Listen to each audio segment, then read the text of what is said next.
Mosaddek Hossain what a comeback. 4 বছর পর বাংলাদেশ দলে কাম ব্যাক করছে, আর ব্যাটে বলো, বলে বলো, ফিল্ডিংয়ে বলো। এই যে শেষে নেথন ইলাইসের ক্যাচটা নিল ভাই, হোয়াট এ ক্যাচ! মানে ব্যাটে বলে ফিল্ডিংয়ে দারুণ কাম ব্যাক। আর এই কাম ব্যাকটা এতটা ইজি ছিল না। ওই প্রথমেই যখন তোমার 22 বলে 21 রান করে খেলছে, ম্যাথ র্যানসোকে স্টেপ আউট করে লঙ্গনের উপর দিয়ে 6 মারতে গিয়ে ক্যাচ বেঁচে গেল ভাই। কুপার কনলি ওটা ইজি ক্যাচ, ইন্টারন্যাশনাল ক্রিকেট ওটা ইজি ক্যাচ, ক্যাচটা মিস করলো। তারপরে মোসাদ্দেক হোসেন আর কোনো চান্স দেয়নি। What a innings! 70 বলে 86 রানের একটা দারুণ ইনিংস খেলে, 7টা 4 মারে, 3টে 6 মারে। অ্যাডাম জাম্পাকে তো ভাই রিভার্স সুইপ মারছিল, স্টেপ আউট করে 6 মারছিল, শটগুলো সব দারুণ ছিল। এটাকে বলে কাম ব্যাক, এইভাবেই কাম ব্যাক করতে হয়। সেঞ্চুরিটা মিস হলো, আর 2-3টে যদি এক্সট্রা বাউন্ডারি চলে আসতো, 4-6 চলে আসতো, তাহলে হয়তো আমরা সেঞ্চুরিটাও দেখতে পেতাম।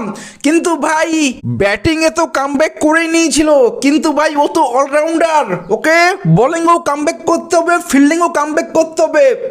দারুণ বোলিং করেছে, দারুণ ফিল্ডিং করছে, সব কিছুই বলছি। কিন্তু সবচেয়ে প্রথমে শান্ত, সেও তোমার একটা দারুণ ইনিংস খেলে 9 রানেই, 9 রানের মাথায় সেও একটা চান্স পায়, জীবনদান পায়। ওই তোমার লাবুচানে ইজি ক্যাচ থার্ড স্লিপে, সরি সেকেন্ড স্লিপে মিস করে দেয়। আর এই জীবনদানটা শান্ত দারুণ কাজে লাগায়, 67 রানের একটা দারুণ ইনিংস খেলে, 9টা 4 মারে, একটাই 6 মেরেছিল, কিন্তু ওই 6টা দারুণ ছিল। তোমার ওই লিয়াম স্কটকে এইভাবে একটা 6 মারলো, উইকেট কিপার সামনে ছিল, লংয়ের উপর দিয়ে বলটা 6 হয়ে গেল, ওটা শটটা দারুণ ছিল। আর এই শান্তর ইনিংসটা কেন গুরুত্বপূর্ণ, কারণ প্রথমেই তোমার সৈফ হাসান আউট হয়ে যায়, লাবুচানে দারুণ ক্যাচ নেয়, সেকেন্ড স্লিপের ক্যাচটা দারুণ ছিল, সেকেন্ড স্লিপে কি থার্ড স্লিপে ছিল, দারুণ ক্যাচটা নেয় তোমার লাবুচানে, সৈফ হাসান তাড়াতাড়ি ফিরে যায়। এরপরে শান্ত এবং তোমার তামিম, এদের মধ্যে একটা পার্টনারশিপ হয়, 96 রানের দারুণ পার্টনারশিপ হয়। তানজিদ তামিম 44 বলে 54 রানের একটা দারুণ ইনিংস খেলে। কিন্তু ভাই আমি একটা জিনিস লক্ষ্য করেছি, তামিমের মধ্যে ও 50 করার পর স্কোরটা বড় করতে পারে না, ও সেঞ্চুরি করতে পারে না, এটা আমি লক্ষ্য করেছি। কিছুদিন ধরে ওর খেলা দেখছি, তো ভাই লক্ষ্য করেছি ও 50টাকে একটা বড় স্কোর করতে পারে না। কিন্তু যাই হোক, ওই ইনিংসটা দারুণ একটা ইনিংস ছিল।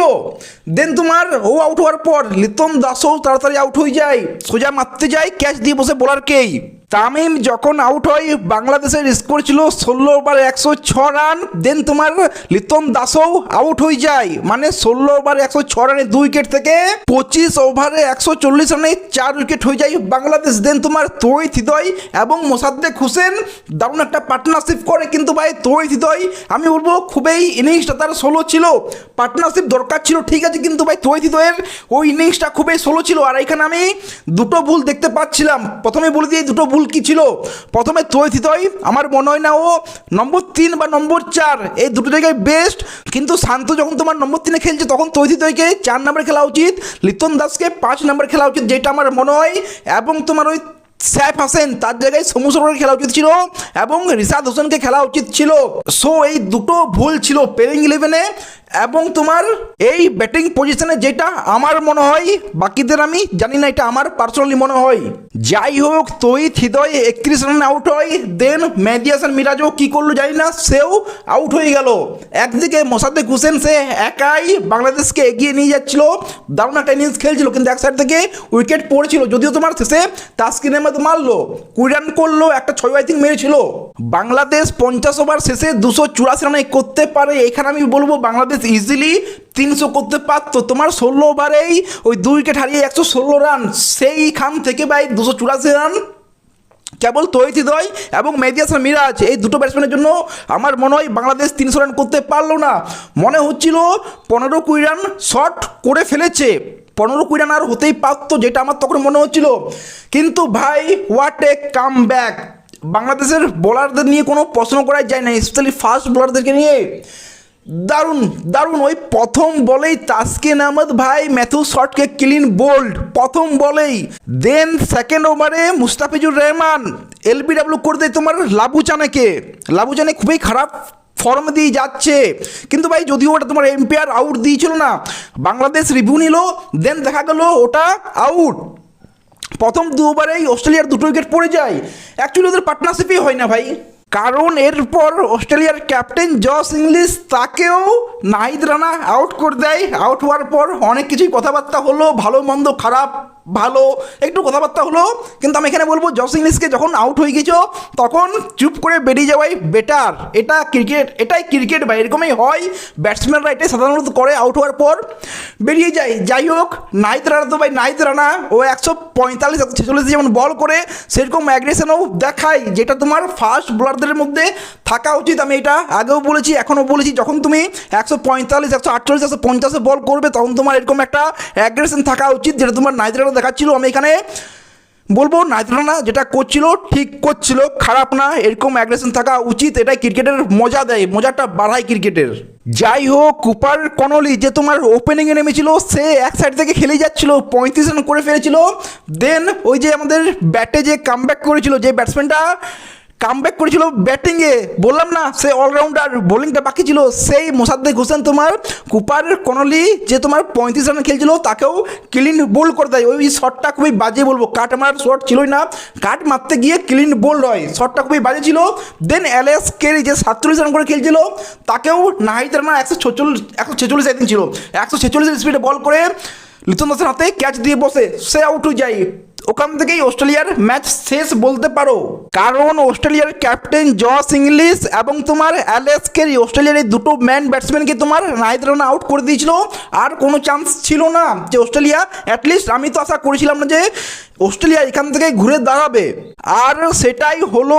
29 ওভার কি 28 ওভারে যখন তোমার এলএস কেরি আউট হয়, তারপরে নেক্সট ওভারেই আবার তোমার রেনসো আউট হয়, ফির নেক্সট ওভারে লিয়াম স্কট আউট হয়ে যায়। লিয়াম স্কটের উইকেটটা ভাই নাহিদ রানা যেভাবে বলটা করলো, যে পেসে লিয়াম স্কট বুঝতেই পারলো না ভাই, চালালো, বললো ব্যাটটা নিচে, মানে বলটা নিচে মারবো না উপরে মারবো, ও বুঝতেই পারলো না ভাই যে আমি কী করবো। এত স্পিডে বল করেছিল, 148 তো হবে আই থিঙ্ক, 148-149 স্পিডে বল করেছিল ভাই। স্কট বুঝতেই পারলো যে বলটা কী করবো। দারুণ ভাই দারুণ, এটাই হচ্ছে স্পিড, এটাই হচ্ছে পেসের ফায়দা, যার কাছে স্পিড থাকে এটাই তার ফায়দা থাকে। সো ভাই দারুণ বলে তোমার লিয়াম স্কটকে আউট করলো, ম্যাচ শেষ। আর কি, যখন এলএস কেরি আউট হয়েছিল তখনই বোঝা গিয়েছিল যে ম্যাচটা শেষ।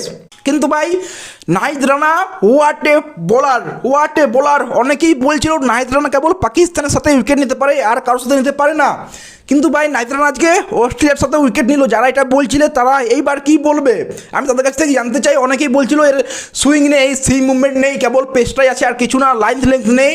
সো ভাই আজকে অস্ট্রেলিয়ার বিপক্ষে উইকেটগুলো নিয়ে দেখিয়ে দিল ভাই সে যেমন তেমন বোলার না, কেবল তার স্পিড না, সব কিছুই আছে, লাইন লেন্থ সিম। আমি তো ভাই রিভার্স সুইংও দেখেছি, টেস্ট ম্যাচে ওর রিভার্স সুইংও দেখেছি। সো আমার নিয়ে এটা প্রশ্ন ছিল না, কিন্তু অনেকেরই হিসেবে এটা ছিল যে কেবল পাকিস্তানের বিপক্ষেই নাহিদ রানা উইকেট নেয়, বাকি আর কোথাও নিতে পারে না। সো প্রমাণ হয়ে গেল অস্ট্রেলিয়ার বিপক্ষেও উইকেট নিচ্ছে। আর ভাই ম্যান wicket, Alex Carey, Josh Inglis, সব ম্যান উইকেটগুলো। যাই হোক, অস্ট্রেলিয়া এখন তোমার 191 রানে 9 উইকেট 42 এখনও আছে, অল আউট হয়নি। আরে ভাই অ্যাডাম জাম্পার 6 রানে খেলছে, ক্যামেরন গ্রিন 52 রানে। ভাই আমি তো বললাম অল আউট হয়ে গেছে, যখন 9 উইকেট পড়েছিল আমি তখনই ভিডিও বানাতে বলছিলাম জানি যে অস্ট্রেলিয়া জিতবে না। তো ক্যামেরন গ্রিন 52, অ্যাডাম জাম্পা 46 বলে 94 রান চাই, জিততে পারবে না কোনো মতেই, সেটা আমি জানতামই, তাই ভিডিও বানাচ্ছিলাম। কিন্তু এখনও ভাই 191 রানে 9 উইকেট 46 বলে 94 রান চাই, অস্ট্রেলিয়া জিতবে না কোনোভাবেই। আর হয়তো 10-15 রানের মধ্যেই এই উইকেটটাও পড়ে যাবে। নাহিদ রানা হয়তো তোমার 5 উইকেটও নিয়ে নিতে পারে। বল কে করছে, মুস্তাফিজুর রহমান বল করছে, 5 ওভার 2 বল 24 রান 2 উইকেট। যাই হোক, বাংলাদেশ প্রথম ওডিআইটা জিতছে, এটা শিওর 100% গ্যারেন্টি, লিখে নাও ভাই, প্রথম ওডিআইটা বাংলাদেশ জিতছে। ওয়েস্ট ইন্ডিজ, নিউজিল্যান্ড এবার টাইম এসেছে অস্ট্রেলিয়া। আর দেখো ভাই আরেকটা জিনিস যেটা আমার খুবই ভালো লেগেছে, এটা কোনো ধান ক্ষেতের পিচ না ভাই, যারা বলে না মিরপুর মানে ধান ক্ষেতের পিচ, এই পিচটা দারুণ পিচ ছিল। এখানে আমি 300 রানের কথা বলছি, মানে পিচটা ভেবে নাও কেমন একটা পিচ ছিল। সো এরকমই পিচ থাকা উচিত, এটা বাংলাদেশ ক্রিকেটের জন্য ভালো, এরকম পিচ করাই উচিত। হারলে হারতে পারো, কিন্তু এরকম পিচ করে এরকম লড়ে ফাইট দিয়ে হারো, আর ভাই অস্ট্রেলিয়াকে ওয়ান সাইড হারাচ্ছে, এটা অস্ট্রেলিয়ার মোটেও খারাপ টিম না। মানছি অস্ট্রেলিয়ার কাছে Mitchell Starc, Josh Hazlewood, Pat Cummins এরা নেই, কিন্তু ভাই Bartlett, Nathan Ellis, Liam Scott, Cameron Green এরাও খারাপ বোলার না। অ্যাডাম জাম্পা খারাপ বোলার না ভাই, এদের তোমার বাটলেট, নেথান ইলাইস, ক্যামেরন গ্রিন আর জাম্পা চারটে তো খুবই ভালো বোলার। দেন পার্ট টাইম যেটা অস্ট্রেলিয়া বরাবর করে দিয়েছে, সেখানে আমি বলবো না অস্ট্রেলিয়ার খারাপ বোলার। এই যে ক্যামেরন গ্রিন 25 কোটিতে কেকেআরে, কি বাটলেট, নেথান ইলাইস তো ইন্ডিয়ার বিরুদ্ধেও খুবই ভালো পারফরমেন্স দিয়েছিল। সো এইগুলো মোটেও খারাপ বোলার না। আর ব্যাটিংটাও একটু বলবো 19-20 হতেই পারে, কিন্তু তাও তোমার অ্যালেক্স ক্যারি, লাবুচানে, জস ইংলিশ এরা মোটেও খারাপ না। মেথ রেনসো এরা মোটেও খারাপ প্লেয়ার না। ক্যামেরন গ্রিন, যাই হোক match stop due to lighting, এটা তো দেখাচ্ছে ভাই অস্ট্রেলিয়ার এখনও 94 রান চাইছে 46 বলে। যাই হোক ফাইনালি আমি এটাই বলবো, বাংলাদেশ দারুণ খেললো, সেটা তোমার মোসাদ্দেক হোসেনকে বলো, শান্তকে বলো, তামিমকে বলো, নাহিদ রানাকে বলো। মোসাদ্দেক হোসেন তো ভাই দারুণ কামব্যাক করলো। ওভারঅল দারুণ ক্রিকেট হলো, প্রথম ওডিআইটা দারুণ বাংলাদেশ খেললো, মোসাদ্দেক হোসেন দারুণ কামব্যাক করলো। এই নিয়ে তোমাদের কি মনে হয় কমেন্টে জানিও। ভিডিও ভালো লাগলে লাইক শেয়ার সাবস্ক্রাইব করে দিও। দেখা হচ্ছে পরে, টেক কেয়ার, সি ইউ।